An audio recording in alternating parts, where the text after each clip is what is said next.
Chemical bonding. Almost everything we see or touch in our daily life is the result of a chemical bond. The air we breathe, the food we eat, the clothes we wear, and so on, are all made up of one or more chemical bonds. The world is generally not composed of isolated atoms. Rather, it is composed of molecules formed as a result of chemical bonds. The strong force that holds together the constituent particles, atoms, ions, or molecules in a chemical species is known as chemical bond. The chemical bonds are broadly classified as ionic bond,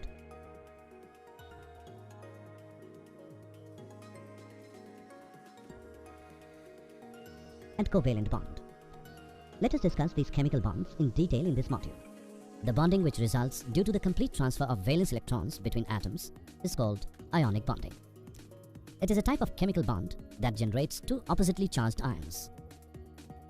Ionic bonding is observed because metals have few electrons in its outermost orbital. By losing those electrons, these metals can achieve noble gas configuration and satisfy the octet rule.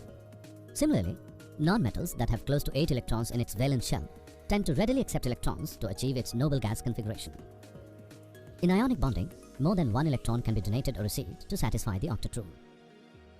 Sodium metal has electronic configuration as 2, 8, and 1. It has one electron more than a stable noble gas structure. If it gives away that electron, it would become more stable. On the other side, chlorine has electronic configuration as 2, 8, and 7. It has one electron short of a stable noble gas structure. If it could gain an electron, it too would become more stable. Thus, the sodium atom donates its valence electron to achieve stable octet configuration. This creates a positively charged cation due to the loss of electron. The chlorine atom receives one electron to achieve its stable octet configuration. This creates a negatively charged anion due to the addition of one electron. The sodium ions and chloride ions are held together by the strong electronic attractions between the positive and negative charges. Covalent bonding. A covalent chemical bond results from the sharing of electrons between two atoms with similar electronegativities. The electronic configuration of chlorine atom is one electron short of the argon configuration. The formation of the chlorine molecule can be understood in terms of the sharing of a pair of electrons between the two chlorine atoms, each chlorine atom contributing one electron to the shared pair. In the process, both chlorine atoms attain the outer shell octet of the nearest noble gas, that is argon. The dots represent electrons. Such structures are referred to as Lewis dot structures. Thus, the chlorine atoms are joined by a single covalent bond. A single covalent bond is formed when one pair of electrons are shared between two atoms. It is depicted by a single line between the two atoms. A double bond is formed when two atoms share two pairs of electrons with each other. It is depicted by two horizontal lines between two atoms in a molecule. This type of bond is much stronger than a single bond, but less stable. This is due to its greater amount of reactivity compared to a single bond. For example, in the carbon dioxide molecule, we have two double bonds between the carbon and oxygen atoms.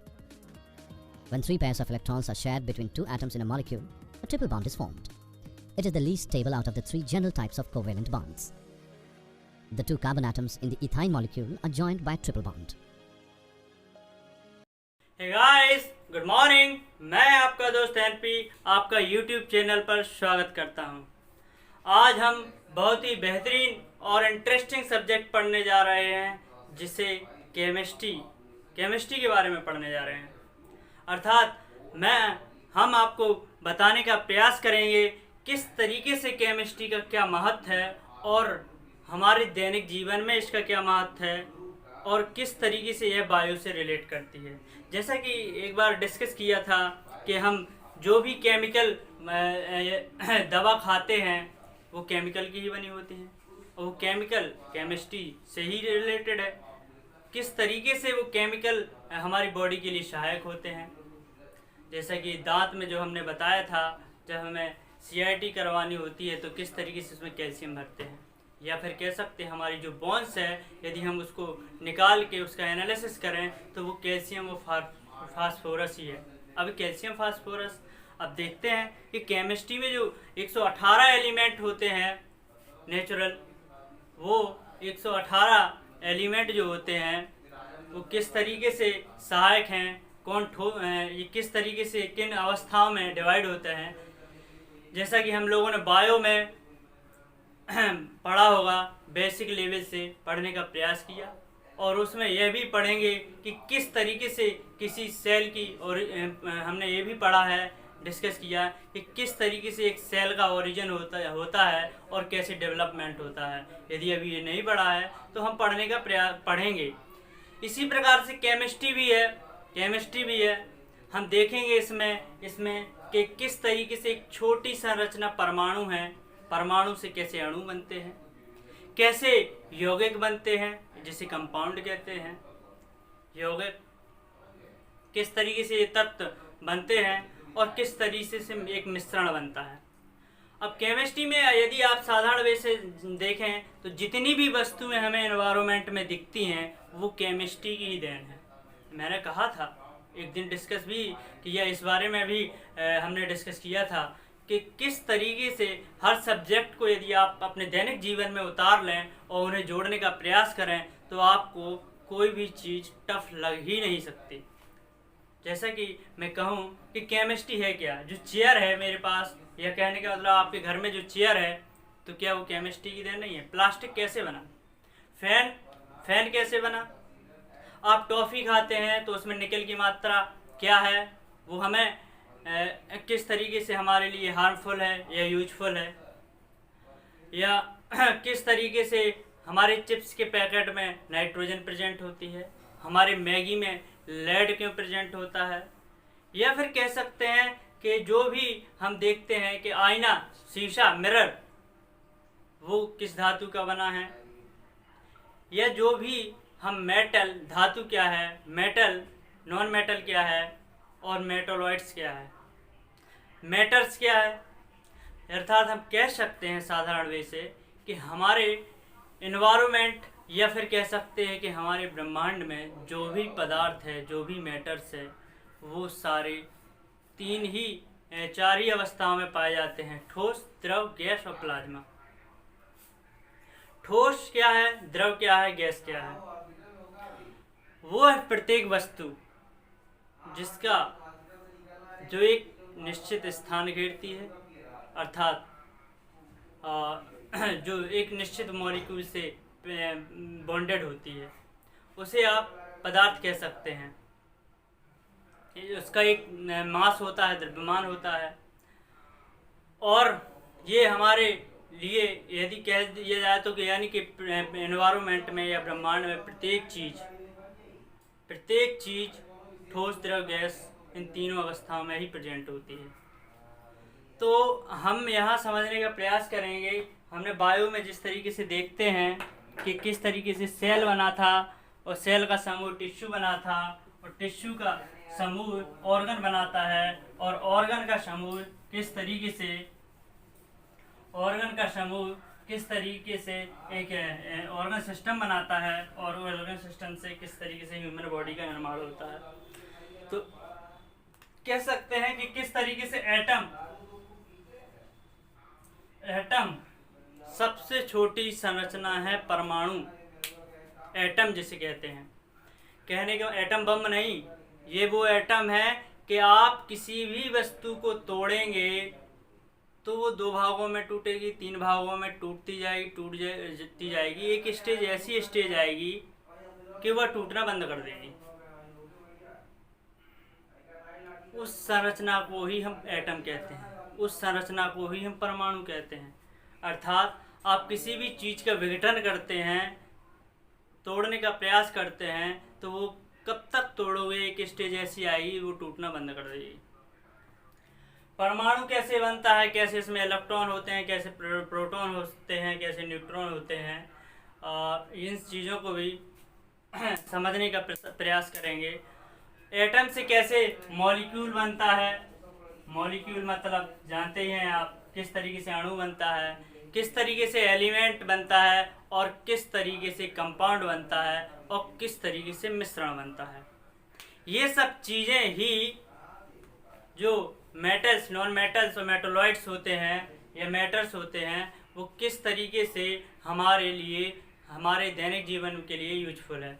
जैसे आप bike देखते हैं, जैसे आप bicycle देखते हैं, या जिस तरीके से आप 4 व्हीलर या जो भी मटेरियल देख रहे हैं एनवायरनमेंट में, तो वो क्या है, वो एक केमिकल ही तो है, एक केमिस्ट्री ही है आपकी।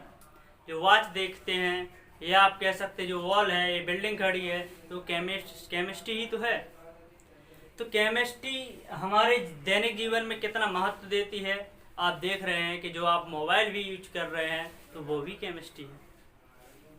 आपने देखा होगा कि हम प्रकृति से ही बहुत से जो मेटल्स हैं, लगभग 118 के लगभग मेटल्स हैं, और वो किस तरीके से हमारी दैनिक जीवन में या हम उसका कितना एनवायरनमेंट में यूज कर सकते हैं, वही केमिस्ट्री है। मैं यहाँ सिर्फ यही बताने का प्रयास कर रहा हूँ कि हमें एक दैनिक जीवन से जोड़ने का प्रयास करना चाहिए। ऐसा नहीं है कि हमने देख लिया कि कोई चीज़ प्रेजेंट है और उसकी आवश्यकता पूर्ति हो गई, बस ख़त्म।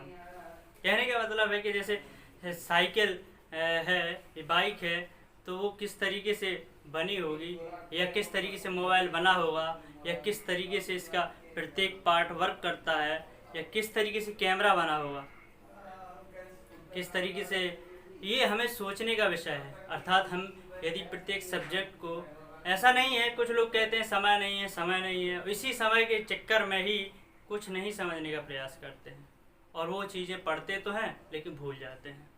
तो उसका रीज़न यही है कि हम लोग उसे समझते नहीं हैं। सिलेबस और हर चीज़ लिमिट है।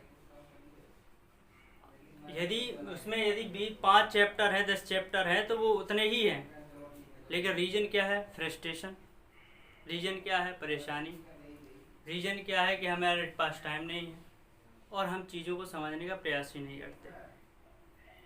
तो जो हमारे दैनिक जीवन में है, और हम केमिस्ट्री को और बायो क्या रिलेशन है पूरा समझने का प्रयास करेंगे, तो हमारे दैनिक जीवन में इसका क्या महत्व है। यदि हम हर सब्जेक्ट को इस नज़रिए से देखें, इस अप्रोच से देखें, तो हमें हर चीज़ बड़ी कॉन्सेप्ट बेस पे और हर चीज़ें समझ में आए।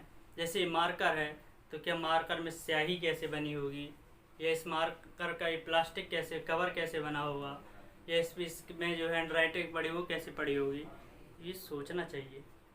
अर्थात प्रकृति में जो हमें प्रेजेंट 118 एलिमेंट हैं और किस तरीके से वो डिवाइड होते हैं कि क्या धातु है, क्या अधातु है, क्या उपधातु है, और हम उसका क्या यूज करते हैं, ये आप देखते होंगे। क्या सुचालक है, क्या कुचालक है, ये सब हमारी केमिस्ट्री में है। हम पढ़ेंगे क्या आवर्त सारणी होती है, क्या हम सबसे पहले पढ़ेंगे क्या एटम्स होते हैं, क्या मॉलिक्यूल होते हैं, कैसे एटम से मॉलिक्यूल बनता है और एटम की संरचना क्या हो सकती है। फिर हम समझने का प्रयास करेंगे कि किस तरीके से मिक्सचर होता है, या किस तरीके से आपस में एसिड होता है, बेस होता है, सॉल्ट होता है, क्या मैटर होता है, क्या मैटर की अवस्था होती है। तो इस तरीके से हम प्रत्येक चैप्टर को पढ़ेंगे, और किस तरीके से मेटल, नॉन मेटल और मेटलॉइड्स होते हैं, क्या पीरियोडिक टेबल होती है, उन्हें पीरियोडिक टेबल में क्या अरेंजमेंट है। इन सारी चीज़ों को हम केमिस्ट्री में समझने का प्रयास करेंगे, बहुत ही आसान तरीके से, बहुत ही सिंपल तरीके से।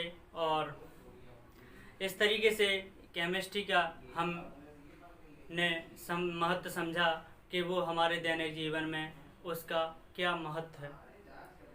और आज के लिए बस इतना ही। हम कल से केमिस्ट्री का एक एक चैप्टर पढ़ने का प्रयास करेंगे। आज के लिए इतना ही। धन्यवाद।